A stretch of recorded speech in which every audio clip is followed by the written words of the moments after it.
Welcome into Up in the Rafters, a podcast brought to you by Inside Carolina this college basketball season. I'm Taylor Vippolis hosting this. And as always, he's a national champion. He's the Final Four's most outstanding player. He's a Carolina basketball legend. Joining me, it's Joel Berry. Joel, Carolina loses to Duke 87-70 in Cameron. And the only initial note I have, it's rare to lose by 17 and not have it indicate just how bad the game was. Duke leads by 32 with 9 minutes to go before they kind of took their foot off the gas. Thoughts, opening takeaways. This is one where I get the rebound early and I see you as my outlet man. I'm passing to you as soon as I see you out there. I know you got to that as quick as possible. That's how fast the game was over. Yeah. I mean, the first TV timeout, the game was over. I mean, what happened, Taylor? Yeah. The one thing I noticed is the game starts where Duke felt like they smelled the blood in the water. Because they took this game out of doubt almost instantaneously. 12 seconds into the game, James has a wide open dunk. And from that moment on, I was like, oh no. Like, I know Carolina scored on the next possession and it was like 7-6. Yeah. But the ease that Duke got that first basket, it was like, oh no, this could get out of hand. And by the first media timeout, it was pretty much out of hand. Yeah. Kind of the one thing that I was worried about, I wasn't worried about Duke's offense, which they put on a display and showed what they can do offensively. Coming into this game, my number one concern was what was Carolina going to do offensively against that Duke defense. And the reason why I say that is because in that second half of that Pitt game, you know, when it comes to habits, when you get tired, you go back to what's comfortable. You go back to what you do all the time. And what happened with Carolina in that Pitt game is they resorted right back to trying to go one-on-one and be here and play hero ball. As I called it, Rucker ball. And that's what they did. And you can't do that against a good defensive team like Duke. And there was no spacing on the court. Guys weren't utilizing each other. And that was my concern. And it played out exactly how I thought it would be, where Duke defensively was going to disrupt and make it so tough for Carolina to score offensively. And regardless of anything else that happened, that was my concern, and it happened. And I think that was the biggest thing that stood out to me. With how good this Duke team is and with how Carolina's kind of been struggling, we came in having like some idea of how the game would play out. Like, this Carolina team obviously is very outmatched against this Duke team, but there's something there to the rivalry where, you know, you could throw out the records when these two teams play. They're always going to put on a great show. And then you see this same Duke team get pushed by NC State. You see this Duke team get pushed by Wake Forest. And then even though you know how this Carolina team's been playing, something in your mind starts to say, like, hey, maybe this Carolina team, they just have a great night. Maybe this Duke team has an off night. But what we got instead was Carolina just largely just getting embarrassed. Yeah. And saying embarrassing is an understatement. To me, what I had a problem with was there are things that you can control. There are things that you can say, no matter what, if that ball is going in, isn't going in, you can control your effort and your intensity. And you know what your play was when James got the dunk? My play from a body language standpoint is when I think it had been right after the TV timeout. I don't know if it was a dead ball situation or what. Elliot Cadeau got the ball and he was dribbling with his head down like this and was like dribbling lethargically and like showed like his everything got stuck out of him. When he did that, I was in Bristol, Connecticut. I swiveled my chair around because I know no. And to your point, with this game, it doesn't matter what's been going on in the season. You bring the effort and the intensity because this is a school that's literally right down the street, and you're going into it saying we're the better school and we're not. We know what this rivalry is, and I think more than ever, and all the fans can agree to this, that this was the first time in a long time where you felt like, do the guys coming into the program now, and does this environment defeat this whole rivalry? Yeah, I'm nervous, and I'm nervous that the intensity of this rivalry might be gone. yeah, and then I think especially with that, where this Carolina team gets run out of the gym, and you're watching this Duke team who's been a consistent top 5 team all season, and it feels like there's more consistency with the way that Duke is building their teams and the strengths that this Duke team has. Because as bad as Carolina was at points in that game, I think part of it too is that this Duke team that came into the season with high expectations, with Cooper Flag and everything that kind of comes with that, this Duke team kind of proved that they're just as good as advertised, that they're more than deserving to be a title favorite. And when we talk about how poorly the Carolina roster is constructed, you look at the Duke team, and for any weaknesses that those players have, like somebody like Tyrese Proctor, the guys in the paint can cover for his weaknesses. There's really, when you're looking at this Duke team and trying to find how to attack them or where they're going to struggle, it feels like the way they've been constructed versus the way that Carolina has been constructed couldn't be further polar opposites. Yeah, I agree. I think that stood out more than anything. When you look at outside of the freshmen and outside of really, Tyrese Proctor, who was there, you look at like the guys I'm looking at: Sion James, I'm looking at Mason Gillis, I'm looking at Malik Brown. Who else is I think those are the 3 transfers. I'm looking at those guys and I'm saying, okay, what is it about them that stands out? They're guys that have won at their previous programs, except for Malik Brown. But Malik Brown was all ACC defensive team. And I'm looking at it, and the first thing I go to is, how did Carolina get any guys like this? I think that's where everyone is having a problem with what happened this year with the portal. Is like, why couldn't we get any type of caliber players like this, guys who have been at these programs, winning programs, that say, hey, I just want to go to a bigger brand. It doesn't matter about my individual stats. I just want to win. Where was that? And I think that's what, moving forward, that is what needs to be addressed in being able to bring in guys. You don't that's why I say it's not about bringing in the best talent. It's about bringing guys that you can plug and piece and plug in and be able to have them contribute well enough to your team. I just think that's where the disconnect is, and that's where my mind just can't register with a brand like ours, regardless of the money. I know there are guys out there who have intensity, who have effort, that could have came in and played some key roles in our program. And I just don't know why those guys why we weren't able to get those guys in the portal.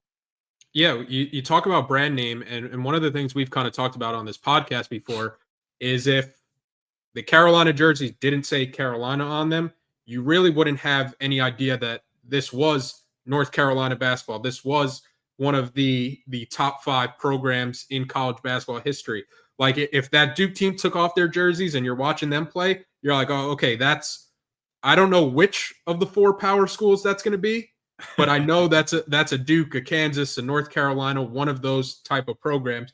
But then you watch North Carolina play, and if they didn't have that Argyle, or they didn't have the throwback jerseys they wore, you'd be like, this is a middle of the road ACC team, a Boston College, a Wake Forest, the teams that you see Carolina contending with late in games, the Notre Dames, not a program that you would think is historically one of the best programs in college basketball. And I think that kind of goes to, I was watching your coverage on the ACC Network. Shout out to you. Always doing a great job. And appreciate it. After a Duke North Carolina game like that, knowing your connection to the program, it does put you in a tough spot. But I think one of the things that fans kind of gravitate towards with you is your openness and your candidness in being able to talk about a program that you're obviously very connected to,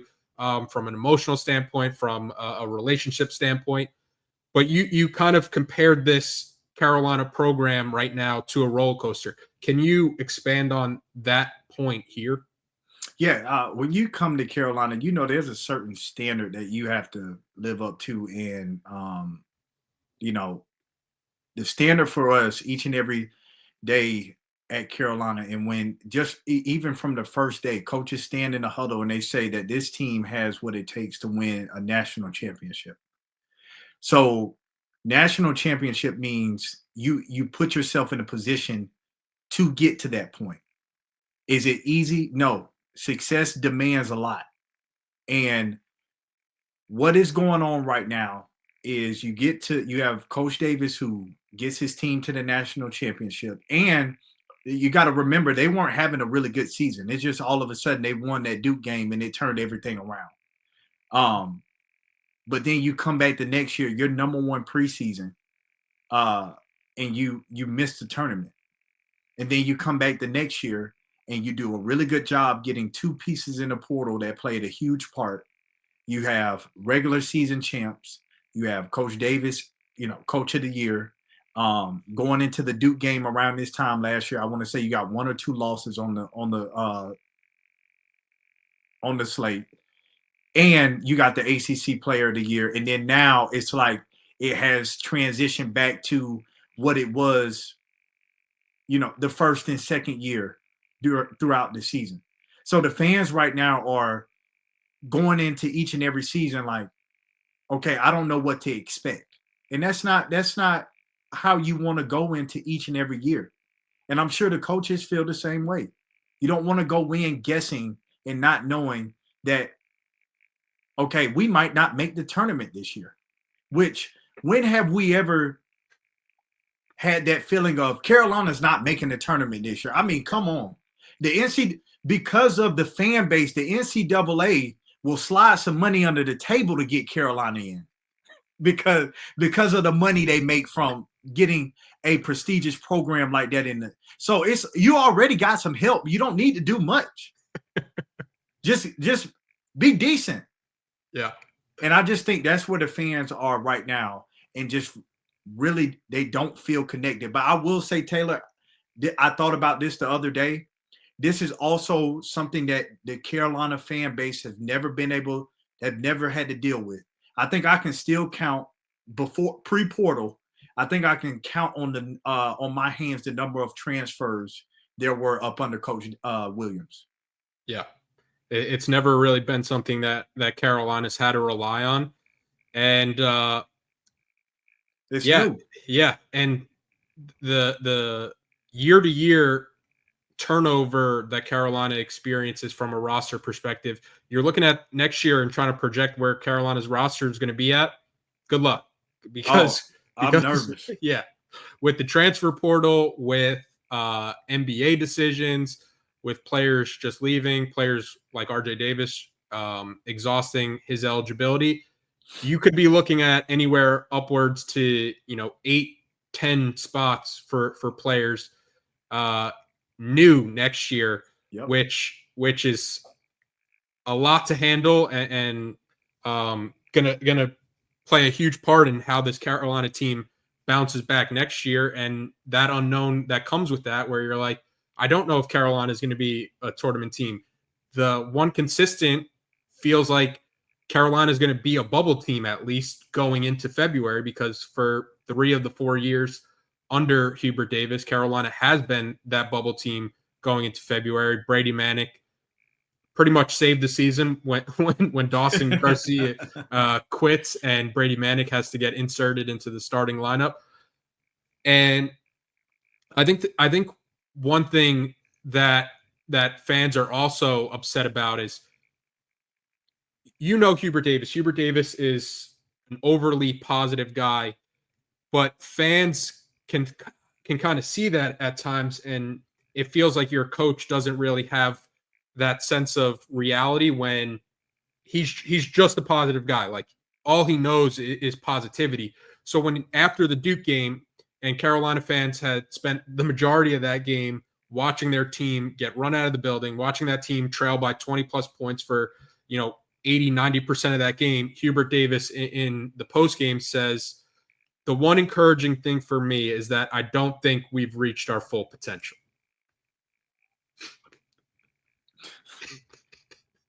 And it's an obvious thing to say, but it feels like there's a time and place for when you can say that, and saying things like there's a lot of time left when you're looking at all the projections and Carolina is either last 4 out or on the outside looking in, and it's like you could keep saying that there's a lot of time left, but the schedule and where you put yourself as we're recording this on February 4th says there really isn't that much time left, and some of the results that you've had recently have kind of shortened that time frame even more. Yeah, I love Coach Davis, and like I tell people, I'm not at the point where I think Carolina should move on from him. I will go ahead and say that, but I will say I don't agree with that statement. Just because I don't see much more potential for this team. Like, I see what I see. If I'm looking down at the bench, I don't see anyone else that you could put in and say this person can make the difference. I think they've exhausted every single thing they could do right now to this point in the season. And I'm looking at time. The two things I'm looking at, time and opportunity, and you don't have much left. Yeah. You got Pitt this weekend, and then you got another game against Duke. And we're 4 weeks out from the ACC tournament, so it's not much time left. And I'm looking at what this team needs right now. We need some professional rules in this season right now, where there needs to be a trade. There needs to be a trade of some players. I'm sorry, because there's no other direction that you can point the compass and say we can go this way and get something done. Now, I will preface it and say that Carolina, you look at, they've been in a lot of games. So yes, there's talent, but they're not able to put it together, and there's no other piece that you can go to, in my eyes, that can turn things around, or any type of other lineups, because you're lacking size and you're lacking shooting. I love the trade idea, because it made me think of this one time I was talking to somebody in a basketball front office, and I was like, why don't you just trade like this guy? And he was like, other executives watch these guys too. Right. I don't know if we have much markability. Yeah, it would be a lot of if this was a professional organization, it would be a lot of trading future draft picks. Yeah, trading future portal picks. Yeah, to get some pieces back. Quick break so I can remind everybody about our friends over at Johnny T-Shirt. If you're going to be in Chapel Hill, you could visit Johnny T-Shirt on Franklin Street. And if not, no worries. You could go online to johnnytshirt.com. They have everything that the Carolina fan could possibly want. The hats, the t-shirts, the jerseys, you name it, they've got it. It's great people, great customer service. And don't forget, Inside Carolina premium subscribers save 10% off their orders. All right, Joel, we're gonna take to Instagram where fans have left questions. I'll say it again. A lot of repeat questions. A lot of people asking, "Hey, can you check your eligibility status? Can you talk to the team? Will this team make the tournament?" You could pencil those 3 questions in every time I'm going to check. So yeah. I think especially with what fans are watching now, it's easy to have your mind go back to the 2016, 2017 days where it's kind of like, I didn't know I was in the good old days. You don't know you're in the good old days until you're not in the good old days anymore. Mm-hmm.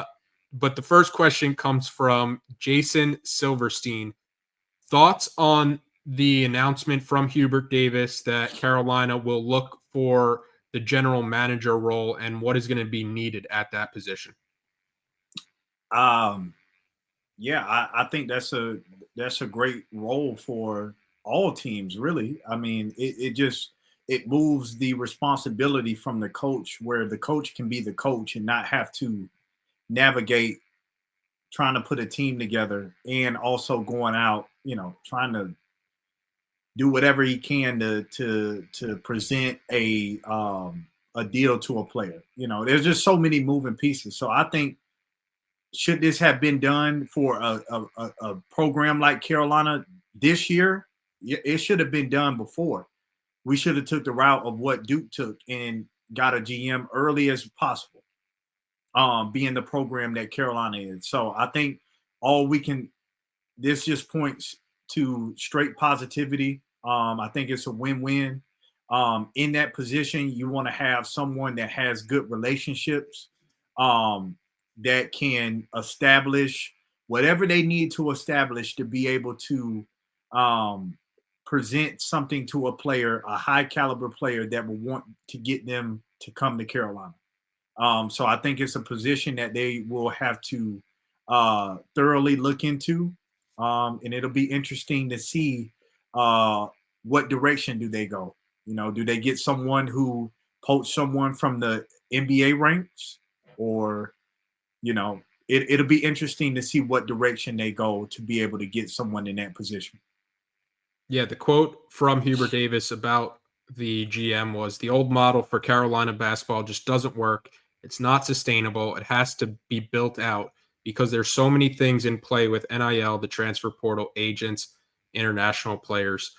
The only note I had from that was, like you mentioned, it does feel years late where a lot of teams have kind of had a head start on this, and Carolina doesn't have success in 2023. They're not having success now in the end of 2025, and they're looking around, and it feels like the transfer portal, NIL, is kind of catching them off guard and catching them by surprise.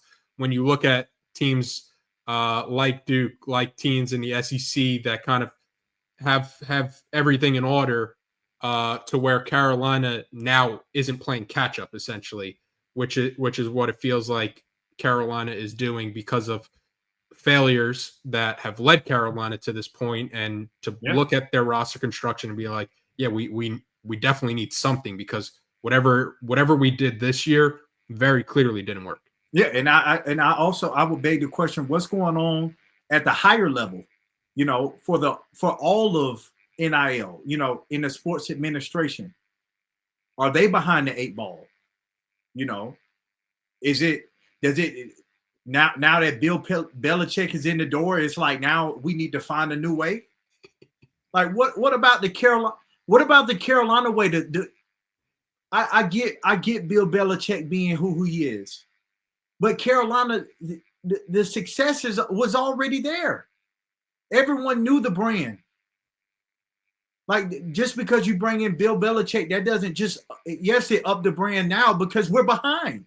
We should have been, Carolina should be the leader with how prestigious this university is. We shouldn't be looking around and saying, "Oh, the old way isn't the way." No, you can stick to your traditional values, but there needs to be an adjustment period. And you know what? Carolina has the resources to be able to do that. We shouldn't be waiting until everyone else does something. That's what gets me fired up, is like, when are we going to take the initiative to say we're going to be trailblazers and not waiting to see what everyone else is doing? Well, I digress. Yeah, and I was gonna mention or ask you about the 2017 team, because obviously NIL wasn't a thing when you guys were playing, but how do you imagine it goes in a locker room where, say, let's use the 2017 team as an example. You're going into the season, Justin's making this, Kennedy's making this, maybe more as a big, and you're slotted somewhere in. How do you think that kind of affects a team where it's like, I know what my value should be, and now I'm kind of pocket watching and seeing what other people are getting, and kind of just throwing off the dynamic of, hey, before we just had to worry about being the best team possible. But now when you throw in so much stuff with NIL, it becomes like, wait, I think I am more valuable than this guy. But at the end, kind of having to put all that aside to focus on like why you guys are there. Yeah, I think you tend to lose sight of there's talent, and then there's guys that are really good people. And I think what Coach Williams did, and with our teams, we had really good people on our team. We had guys that, regardless of, we all could have been selfish regardless. I mean, yes, I understand money makes you a certain way. But you know what? There's a lot of good people in the world that have money. There are a lot of good people in the world who show up each and every day and have money. Coach Williams recruited not only great talent, he recruited great people. And in our locker room, people talk about what we did because the national championship is an amazing feat. But look at the personalities. Go on YouTube and type in our team. You have me out there dancing. You got Theo out there dancing. You got Theo busting in the press conferences while coach is talking. You got us dancing with the managers, singing on the bus. We had good people in that, along with the talent we had, is what made us and separated us from a lot of teams. And so we can't lose that standard of going out, and you have to still recruit guys that are willing to say, hey, it's about team, not I. And that's why I say you don't have to recruit the most talented people. You have to recruit the right people. Yeah. And you have to have that standard. Yeah. And it's crazy to kind of draw comparisons from the 2017 team to the team now, but there's also that element where it's like, if you, Justin, Kennedy, Theo are all okay getting this much, and then you're watching the recruits come in, and the recruits are all of a sudden making more or just as much as you, then it kind of does shift that realization to be like, wait, what is happening right now? So, but just for my record, you wouldn't have had a problem if Theo made $1 more than you? No, I wouldn't have a problem, because I would have got that dollar out of him somehow, some way. somehow, some way, I would have got that dollar out of him. But I think and that's why I said I can't. I'm speculating, but obviously I'm not in the environment, so I don't know how that dynamic is. But I still think there's a way to operate in this space, and teams are showing it. Teams are showing it with their personalities. You still look how good Auburn is. Yep. What are they doing? Look how good Duke is, and Duke has. They got all the talent in the world. They might be the most complete team in the country. So it's doable. That's why I say you can still recruit good people, even with talent. All right, let's take a quick break so I can remind everybody about our friends over at Congruity. Congruity is the leading provider for Tar Heel business owners, payroll, HR, and employee benefit needs. Inside Carolina listeners can get a free payroll and HR assessment by emailing Matt at Congruity. Email is matt@congruityhr.com. That email again is matt@congruityhr.com. All right, let's get back to the episode. The next question comes from B. Anderson 467. A fitting question since you just mentioned Duke. Do you think Carolina is capable of beating Duke? Are factors like size difference too much to overcome? Let's say UNC and Duke play 100 times. How many times can you realistically expect Carolina to win with where Duke has their strengths and Carolina kind of has their weaknesses? I think they'll beat Carolina majority of the time by a lot. And the reason why I say this is because, one, the sheer size is just polar opposites. I mean, there were times in that game where there was no space for our guys to go. And the way that Duke also uses their size and stay disciplined on the defensive end is admirable as well. They know, you see Common Malawach out there switching onto a guard, but he knows I'm forcing this back to the middle because that's where my help is. I just think they're too locked in and they're too sound and they're too disciplined, along with the size and the talent that they have. And they have the right pieces. I don't think Carolina's winning the next game because I don't see anything changing. And the one thing, Taylor, I keep going back to it, and I know it might sound boring, but it is true. You can't win ball games if you have no shooting, because this isn't the NBA where guys can't just hang out in the paint. If you can't shoot the ball, then majority of the time, and what you are seeing in team scout, they're just keeping guys in the paint. Look how many times Drake Powell had a wide open shot. I know people are like taking it, but it's a reason why you're wide open. And then what happens? Now you have Elliot Cadeau and RJ Davis trying to challenge Cooper Flagg and Common Malawach at the rim. But don't forget that Sion James is also 6'6". Oh, don't forget that Malik Brown is also like 6'8", 6'9". Oh, don't forget Tyrese Proctor is 6'5". Come on. I mean, the size is just crazy, along with being disciplined defensively. There's nothing that you can do. And we saw the recipe that NC State had. They knocked down threes, and Carolina couldn't do that. Yeah, I have Duke's starting lineup from a tweet that is comparing them to Carolina's starting lineup. Carolina's starting lineup, 6 foot, 6'1", 6'3", 6'4", 6'8". Duke's starting lineup, 6'5", 6'6", 6'7", 6'9", 7'2". So just a lot of length that they could throw at a Carolina team that does not have much outside shooting. So all of a sudden in the paint, that 6'7" starts to look 7'5". That 7'2" starts to look 8 foot. And you see what happens when that's Carolina, just from foot to head. That's not even counting the arms. The final question today comes from B. Ferrone 23. How would you judge the player development on this roster?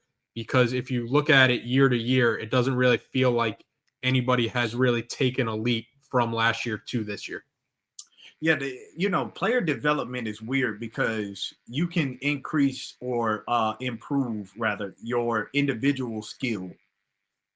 But you can't forget that this is a team sport. So while I may improve my skill individually, do my teammates improve their skills individually in a team concept that makes the team better?